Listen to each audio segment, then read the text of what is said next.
Hello students and welcome to online tutor. Online tutor में आपका स्वागत है और यदि आप मेरे चैनल में पहली बार आए हैं तो इसे सब्सक्राइब करना ना भूलें। अभी हम कर रहे हैं एक्सरसाइज 3.2 के क्वेश्चन 3 का फिफ्थ पार्ट और फिफ्थ पार्ट में इन्होंने पूछा है a fraction becomes 9/11 if 2 is added to both numerator and denominator. If 3 is added to both the numerator and denominator it becomes 5/6। Find the fraction. तो fraction क्या होता है? कोई बटे वाला नंबर होता है। ओके अच्छा, हमें क्या है ना, हमें फ्रैक्शन निकालना है। ओके तो हमने क्या मानना है, न्यूमरेटर और डिनोमिनेटर, क्योंकि फ्रैक्शन निकालने के लिए हमको न्यूमरेटर और डिनोमिनेटर अगर दोनों पता रहेंगे तो फ्रैक्शन लिख सकते हैं एक्स वाई वाई। ओके तो हम कैसे चालू करेंगे इसको, ऐसे लिखेंगे कि let numerator is equal to x. Okay let, और डिनोमिनेटर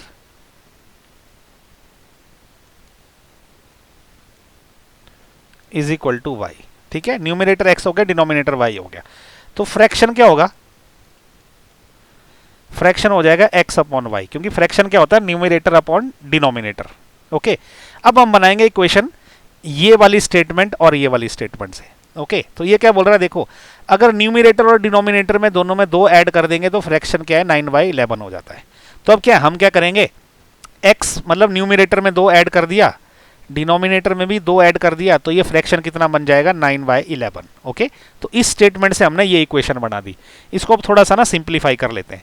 ये क्रॉस मल्टीप्लाई करेंगे, 11 इधर आ जाएगा तो ये हो जाएगा 11 इंटू एक्स प्लस 2 और 9 वहां चला जाएगा तो ये y प्लस 2 9 से मल्टीप्लाई हो जाएगा। ओके हमने ये क्रॉस मल्टीप्लीकेशन कर लिया। अब इसको सॉल्व कर लेते हैं।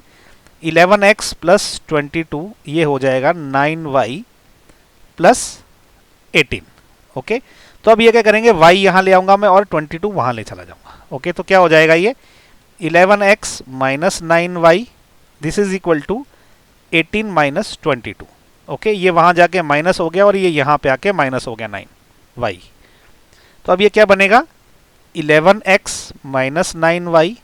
Okay this is equal to 18 में से 22 गए तो ये -4 रह गया हमारा। तो अब ये इक्वेशन 1 बनी है। ओके तो ये याद रखिए आप, हमारी ये बन गई इक्वेशन 1। अब हम क्या करेंगे, इक्वेशन एक और बनाएंगे, इक्वेशन 2। वो कैसे बनाएंगे, अब हम ये वाली स्टेटमेंट यूज करेंगे। ये क्या बोल रहा है कि if 3 is added to both the numerator and denominator it becomes 5/6। मतलब फ्रैक्शन के न्यूमरेटर में, तो न्यूमरेटर क्या है, एक्स है, इसमें अगर 3 ऐड कर दिया और डिनोमिनेटर में भी 3 ऐड कर दिया तो ये कितना बन जाता है, 5/6 बन जाता है।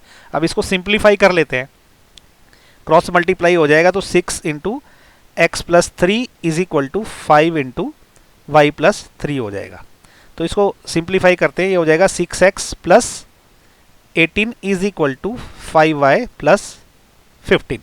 अब क्या 5y में यहाँ ले आता हूँ तो ये हो जाएगा 6x minus 5y this is equal to, ये 18 को मैं वहाँ ले जाऊँगा तो ये हो जाएगा 15 माइनस 18, क्योंकि ये माइनस का हो जाएगा वहाँ जाके। तो अब क्या हो जाएगा, 6x minus 5y this is equal to 15 में से अगर 18 चले गए तो ये हो जाएगा आपका -3। ओके तो ये वाली जो है ना, ये इक्वेशन 2 हो गई अब। ओके बस इस क्वेश्चन में और दूसरे क्वेश्चन में यही फर्क था कि यहाँ इक्वेशन निकालने में थोड़ा सा ज़्यादा टाइम लग गया। ओके तो अब ये हमारी इक्वेशन 1 है, इक्वेशन 2 है। तो अब हम इसको क्या करेंगे, सब्स्टिट्यूशन मेथड से सॉल्व करेंगे, जैसे कि हर बार करते हैं। तो हम क्या करेंगे, चाहे तो यहाँ से चाहे तो यहाँ से x की वैल्यू निकाल लेंगे। ओके तो मैं क्या करता हूँ ना, यहाँ से निकाल देता हूँ इक्वेशन 2 से x की वैल्यू। ओके तो ऐसा लिखेंगे कि फ्रॉम इक्वेशन 2, फ्रॉम इक्वेशन से 2 होगा, 2 से क्या होगा, x minus 5y this is equal to -3। तो अब 6x क्या हो जाएगा, ये 5y वहां जाके प्लस का हो जाएगा तो ये हो जाएगा 5y माइनस 3। ओके तो x कितना आ जाएगा हमारा, 5y माइनस 3 अपॉन 6। तो ये निकल गई x की वैल्यू। ओके ये याद रख लीजिए आप। अब ये वाली जो वैल्यू है ना, ये मैं पुट करूंगा कहाँ पे, इक्वेशन 1 में, क्योंकि 2 से हमने इसकी वैल्यू निकाली है। तो इक्वेशन 1 में ये डाल देते हैं, तो जहां जहां x रहेगा वहां पे ये वाली वैल्यू डाल देंगे। तो क्या आ जाएगा हमारा 11, ऐसा लिख देते हैं हम कि पुट x इन इक्वेशन 1। तो अब यहाँ क्या हो जाएगा, देखो 11 into 5y minus 3 upon 6 minus 9y this is equal to -4। तो अब इसको नेक्स्ट पेज पे सिंप्लीफाई कर लेते हैं। अभी मैं सिंप्लिसिटी के लिए उसको फिर से एक बार रिपीट करके लिख देता हूँ, ये वाला 11 into 5y minus 3 upon 6 minus 9y this is equal to -4। Okay अब इसको सिंप्लीफाई कर लेंगे, 11 को अंदर गुणा करेंगे तो ये क्या हो जाएगा, 11 गुणा 5 होता है 55, तो ये हो गया 55y minus 11 3 33 33 divided by 6 minus 9y, this is equal to -4। अब इसको ऐड कर लेते तो एलसीएम 6 आ जाएगा इधर, तो ये आ गया 6, तो ये क्या हो जाएगा 55y माइनस 33 माइनस 9 को 6 से गुणा करेंगे तो ये 54 हो जाएगा, तो ये 54y हो जाएगा, दिस इज इक्वल टू -4। अभी क्या हो जाएगा 55y और 54y, ये हो जाएगा y, ओके, माइनस 33, ये क्या हो जाएगा, ये 6 वहां जाके गुणा हो जाएगा, तो ये क्या हो जाएगा -4 इंटू 6, ओके। तो y कितना हो जाएगा, -4 इंटू 6 कितना होता है -24, ओके, और ये 33 वहां जाके प्लस का हो जाएगा, तो ये प्लस 33 हो जाएगा। तो यहाँ से y की वैल्यू क्या आ जाएगी 24 और 33, मतलब 33 प्लस का है तो 33 से अगर 24 गए तो 9 रह जाता है, तो ये आ गई हमारे पास y की वैल्यू, ओके।